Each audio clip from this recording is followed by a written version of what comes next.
Hey guys, welcome back to the channel. So if you've been following me lately on all my videos on these brakes, I've gotten everything ready. I've test fitted everything. I've powder coated all my rotors, my calipers. I've gotten all my parts all ready to go. So in today's video, we're gonna finally install all this stuff on the IS300. If you guys are new to your channel and this is your first time watching any of my videos, please do me a favor and go ahead and subscribe to your channel. About 90% of you guys that watch all my videos don't subscribe to your channel, and every time you subscribe to your channel, it really helps the algorithm and it helps the channel out a lot. So if you find this video useful at the end, give it a thumbs up and consider subscribing to your channel.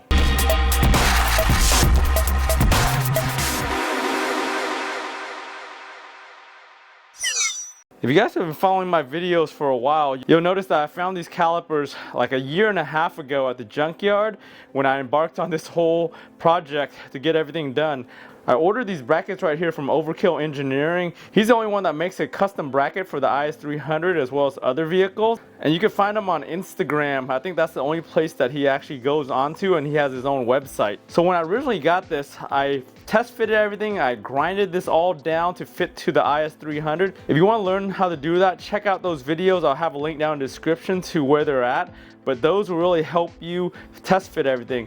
On today's video, I'm just going to get all these parts on there since everything fits on the car already. The only thing that I need to do is put in these new stainless steel lines over here and bleed the whole system. Other than that, everything's going to be pretty much a bolt-on and torque to spec type project for today's video. In that fitting video, I go over all the different hardware and parts that I need. So go check out that video if you want to find out all the different bolts and nuts and washers that you're going to need. In addition to this whole project, I got some new front pads. I got some new front hardware and everything. Some of this other hardware I actually powder coated to protect it a little bit better. On the rears, I got lucky at one of the junkyards that I went to that I found almost brand new pads, so I'm gonna go ahead and just use those. These are actually OEM hella pads, and all the hardware I found with that set was all nice and clean and good, so I'm gonna reuse all that stuff. So as far as the rotors and everything that you need for this project, the front are actually off a GS350 F-Sport, the newer 4th generation, I think 12 through 18 or 19, or when they stopped making the GS. And these are actually the aftermarket one-piece rotors. If you get OEM rotors, they're actually 2-piece, and those are the same ones that I use on my IS250 when I did my conversion and upgrade project to the GS F-Sport over there.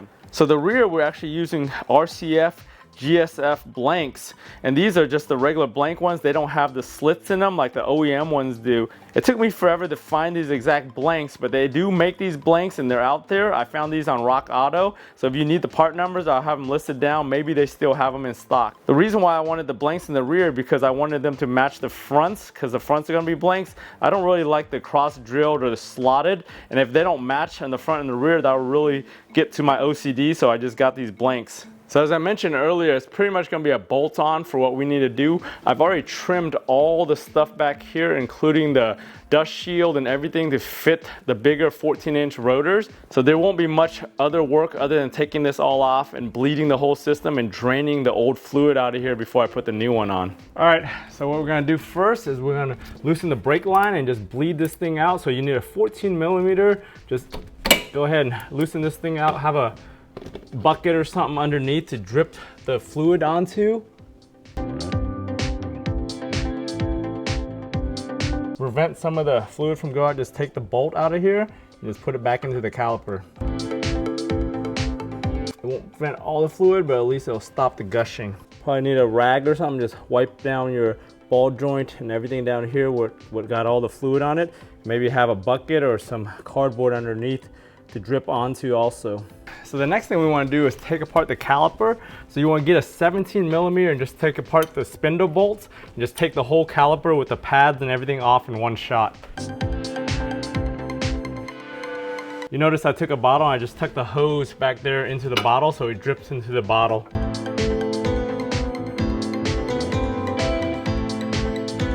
Once you loosen these, you want to make sure you have a good handle on everything because it might just fall off. So you have a good hold of the caliper and the rotor, and just bring it all off in one shot if you can. It's stuck on the spindle in the back, so you want to get it back in place. Careful you don't drop it on the ground. So you can see I got everything off, and you notice where I shaved down the shield and everything on the back to clear the 17Z and the brackets. So that's all set up right there. I still left this here to channel air into the new setup.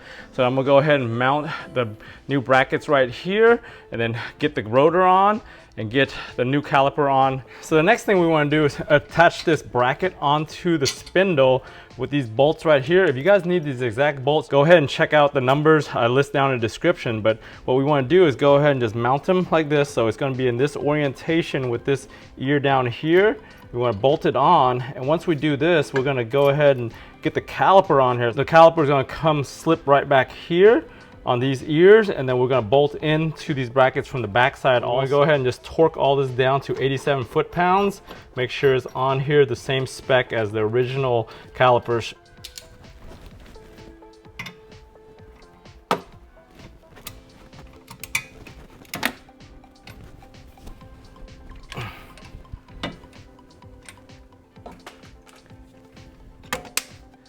All right, one of the things I gotta remind you guys, if you're gonna work on this, remember to just turn your wheel. That way you have a better angle at all your bolts. So I realized that when I was halfway through trying to torque this together. So now I was able to turn it, and we could see it much better down the line now. Plus, we can access it better with our torque wrench and everything. So I've got this here. I'm gonna go ahead and just line up the brake caliper. So we want to go basically go right there like that. And we're gonna bolt it onto there with two washers on the back side, so that way we get it basically lined up. Right when we get the rotor on here, we should be lined up perfectly once we put those washers there, but that's what we want to do now. We'll go ahead and put the rotor on and then take care of this.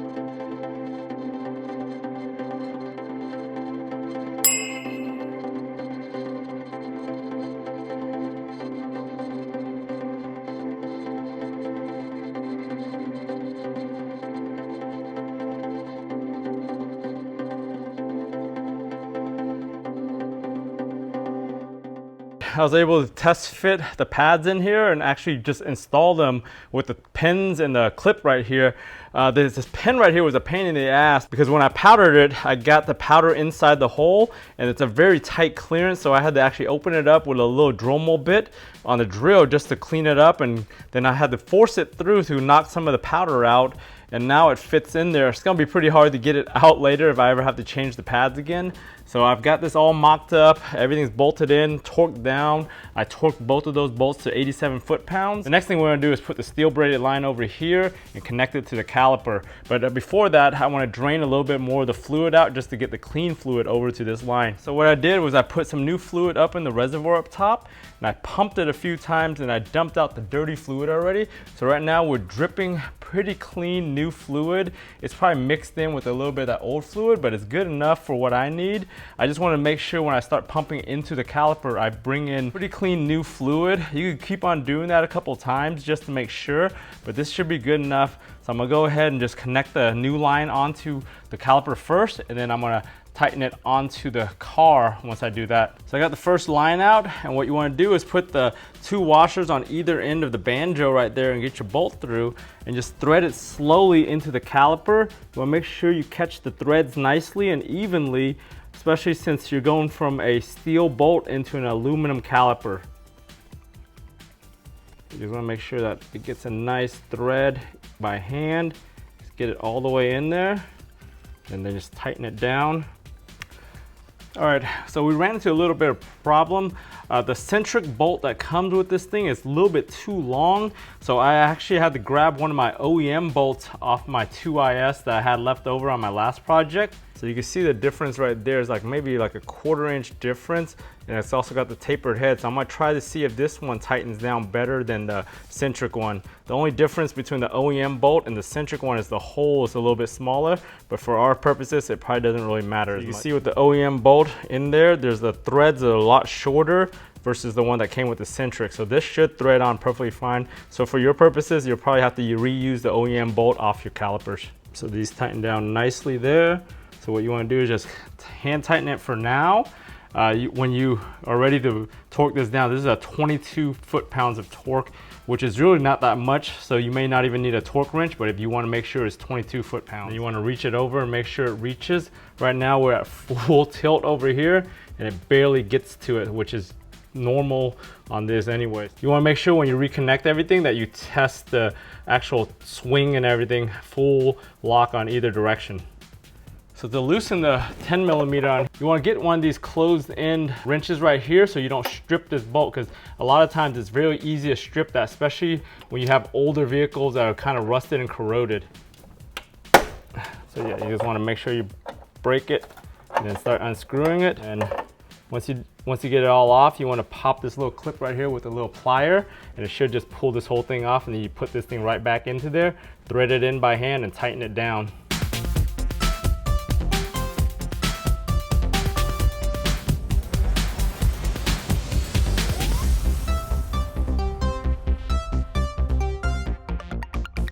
So here's a very important part of lining up this actual line. I usually put it in with it kind of going downward right here at an angle, and then I'm at full lock going this direction, so it's at full extension. But you also want to test it going the other direction, make sure it doesn't hit anything while you're doing it, especially when you have the wheels on here. You don't want to make sure this thing is not rubbing the wheel or rubbing your shock or anything. So right now I'm just going to tighten it down like this, and then I'm going to see how well it actually works before I actually torque this down. So I'm gonna go ahead and turn it the other direction just to make sure that I don't rub anything. So right now, the way I have it, you can see I'm touching the shock when I turn it the other direction. So I'm gonna have to loosen it up and maybe turn that bolt more vertical. That way it doesn't touch on the inside right now. All right, so I got it in a good position now where right now, full lock this direction, I got it pretty taut right there. It's not touching anything. When I turn it to center, on normal driving straight, it doesn't touch anything. And then when I turn it all the way in, it doesn't really touch anything either, so I'm good here. So now that we got this thing good over here on this side and everything pretty much done, I'm gonna go ahead and time lapse the passenger side, and then we'll get started with the rear side when I'll explain more when I do the rear.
All right, so now we're back at the rear now. We want to go ahead and take the caliper off. There's two 17s that hold the caliper on back here, and you can pull that right off. What's going to be hard is trying to get this rotor off. Last time I tried to get it off, it was getting stuck by the parking brake.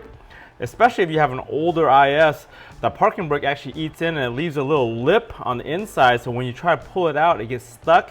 I think I ended up having to pop the spring out last time I pulled this out. So if you saw my video where I fitted the 17Z rears on, you'll see the difficulty I went through there. Hopefully it comes off easy now and we could just pull this off, change the line, and put everything back together.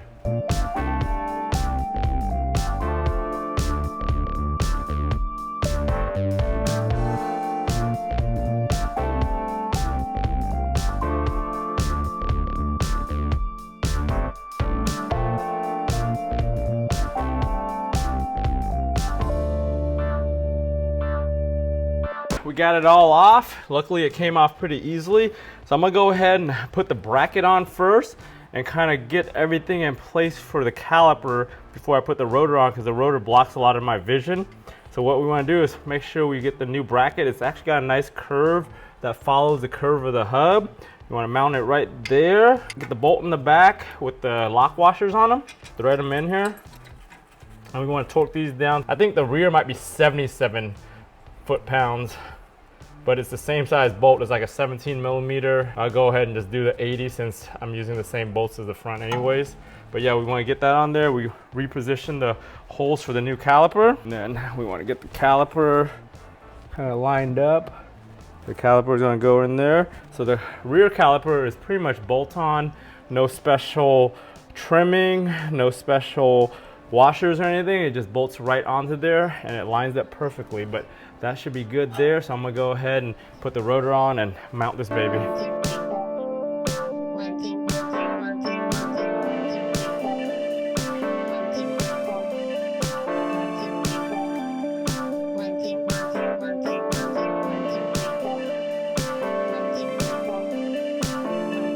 All right, we got everything bolted back together. You can see how nice everything lines up back here. Nice and tidy with the new Allen key bolts, torqued to 87 foot-pounds. So I'm gonna go ahead and connect the brake line now, and we should be good on this side. And also need to put in the pads and the pins. All right, so we just wanna go ahead, slide the new pads in.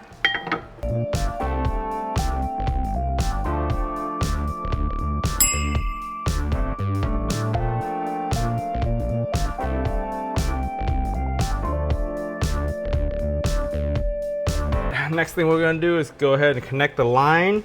Like I said earlier, just carefully thread these into the caliper. So the rear, you don't have to worry about it really hitting anything. Just make sure it clears the suspension, and then you want to get it lined up into there. That just enough so it travels with suspension. It doesn't hit the axles or anything. So once you get the position, just lock it down. I might have to go ahead and drain the fluid out of this thing and take this all apart. I'll do that off camera. I've been at it pumping all the dirty old fluid out. Now I've got this pretty much yellow clean fluid out. So I'm pretty good now. So I'm gonna go ahead and just take this off and connect the new stainless steel line. Check this out right here. This is what I took out of this thing right here. Full of dirt and all kinds of contaminants. I don't think anybody ever changed the damn brake fluid in this car in the 20 years. Go ahead and take this apart right now. It's 10 millimeter.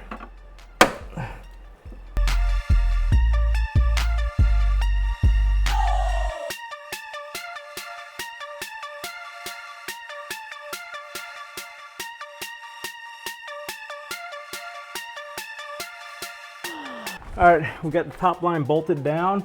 So down here, you just want to make sure the line is angled downward, clears the suspension here, and has enough room to travel. And then you just want to tighten it down to 22 foot-pounds. Should be good there, nice and clear.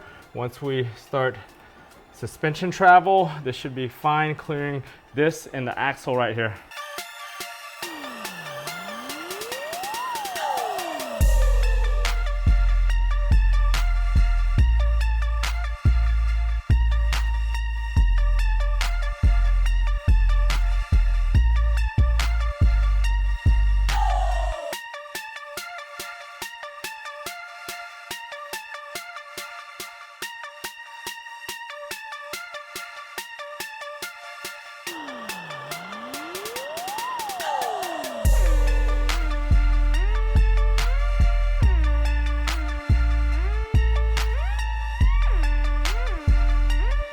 As you guys can see right now from all the weight measurements of this upgrade, the fronts really don't add more than overall like 5 pounds worth of weight on each axle. The rear is where we're adding the most. We're almost doubling the weight at each axle. You know, this is gonna add some unsprung weight, and a lot of people are always concerned about stuff like that. For me, it doesn't really matter because, you know, I just rather have bling bling brakes than really care about unsprung weight. So our next thing we're going to be doing is we're going to be bleeding the brakes. So we're going to start at the rear passenger or the rear right side of the car, and then we're going to work to the rear driver's side, then up to the front passenger side and the front driver's. That'll be the furthest caliper until we get close to the master cylinder. And then we're going to start on the outside of each caliper because that's the furthest one. We want to fill this up.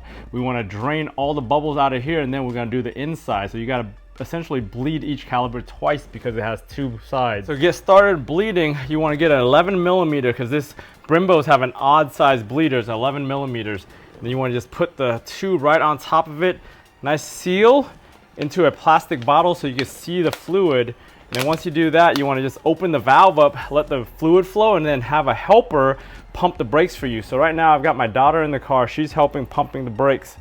All right, Leah, go ahead and pump. While you're doing this, you want to make sure your reservoir is full of fluid also. I'm slowly getting fluid coming out of there now. You see all the air bubbles coming out of there. You just want to keep on doing this until there's no air bubbles.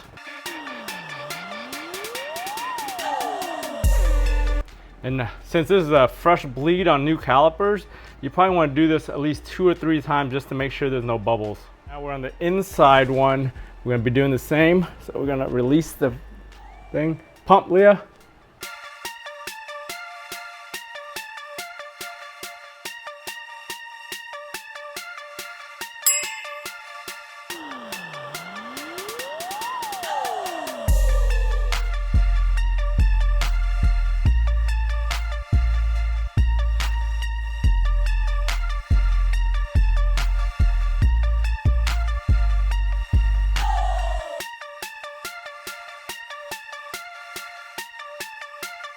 We're almost full on the bottle, so I'm going to empty it before I move to the last caliper. All right, we're in the last caliper now, so go ahead and open it up and pump. Pretty clean. Initially, it gets a bunch of air bubbles out, and then after that, it's just clean flowing, minimal bubbles in the line.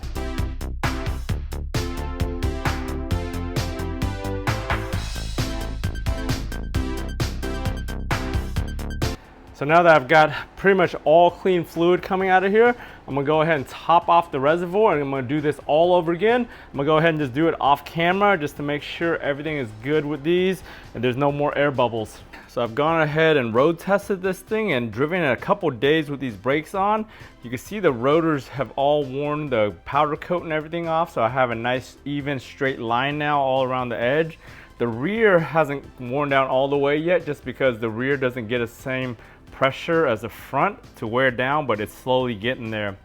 As far as noises and clearance, I didn't really experience any of the clearance issues. I got everything to fit right and everything was good. The only issue I had towards the beginning when I first road tested was one of the rear dust shields rubbing against the rotor. Just because I decided to keep about 90% of the actual shield still on here, there was areas where it touched the actual rotor. I just bent it back with a screwdriver. Now everything is clear.